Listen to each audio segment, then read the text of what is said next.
আশা করছি সবাই খুব ভালো রয়েছো, সুস্থ রয়েছো। তো আজকে তোমাদের আরেকটা ব্লগে ওয়েলকাম। আমি আর সুরজিৎ এখানে বেরিয়ে গেছি হচ্ছে শ্রীরামপুরের উদ্দেশ্যে। আজকে হচ্ছে আমার মা বাপির অ্যানিভার্সারি, তো সেই জন্যেই আমরা যাচ্ছি শ্রীরামপুরে। অনেক কটা জায়গা চেঞ্জ হওয়ার পর আমরা ডমিনোজে যাচ্ছি আজকে।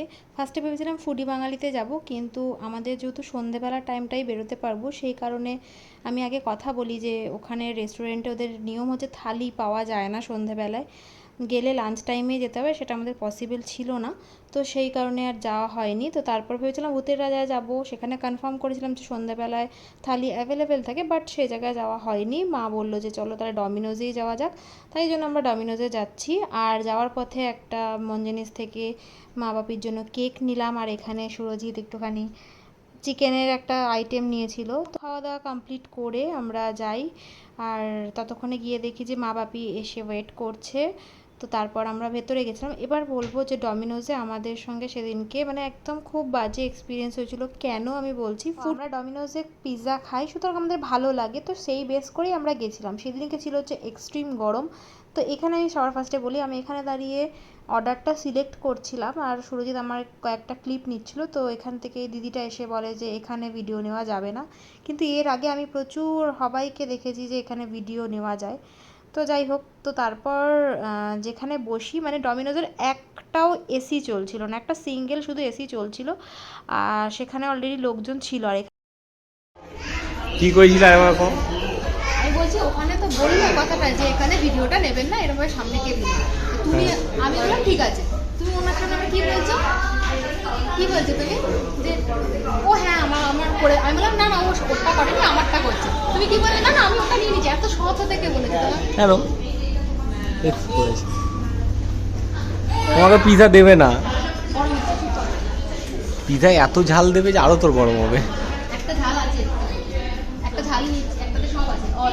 অর্ডার একদম আমাদের ঠিকঠাক টাইমেই আমাদের টেবিলে সার্ভ করে দিয়েছিল, কিন্তু এখানে একদমই বসতে পারছিলাম না।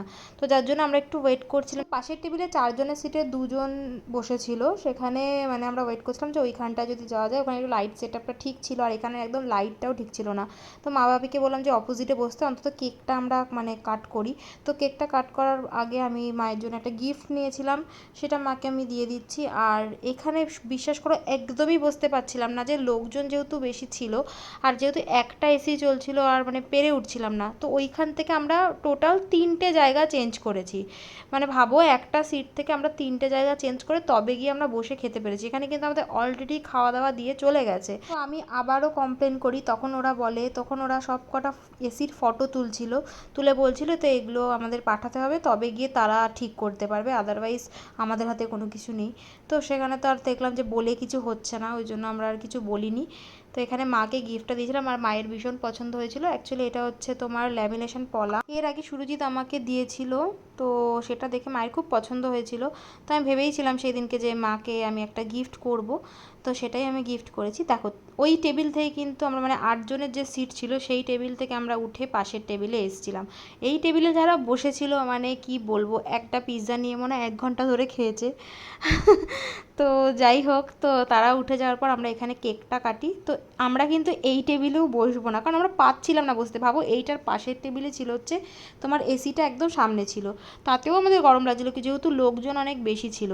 আমরা ভাবলাম যে না, দেরি হয়ে যাচ্ছে, ওই জন্য আমরা কেকটা কাটা স্টার্ট করে দিয়েছিলাম, তারপরে একটু কেক খেয়েছিলাম। ডমিনোজে এত বাজে অভিজ্ঞতা আমাদের কোনোদিনও হয়নি। দেখবে যে কোনো জায়গায় ফুড কোয়ালিটি যেরকম ভালো হতে হয়, সেরকম কিন্তু অ্যাম্বিয়েন্স বলো বা তোমার কাস্টমারের কতটা কমফর্ট লেভেল রয়েছে, কতটা কমফর্ট জোন দিতে পারছে, সেটার উপরেও কিন্তু অনেক কিছু ডিপেন্ড করে। তো দেখবে এত গরমের মধ্যে খাওয়া যায় না, তো তাই জন্য আমরা আবার সেই টেবিলটাকে চেঞ্জ করে পাশের টেবিলটা যখন খালি হয়ে যায় সেটাতে চলে যাই। আর আমরা এটা অর্ডার দিয়েছিলাম হচ্ছে লার্জ সুপ্রিম ননভেজ সুপ্রিম, আর এটা একটা কি নতুন কোনো আইটেম ছিল, সেইটার পিৎজা একটা দিয়েছিলাম, পেপ্রিকা সামথিং কিছু, আর উইংস দিয়েছিলাম। সুরজিৎ উইংস যেহেতু ভালোবাসে সেই কারণে।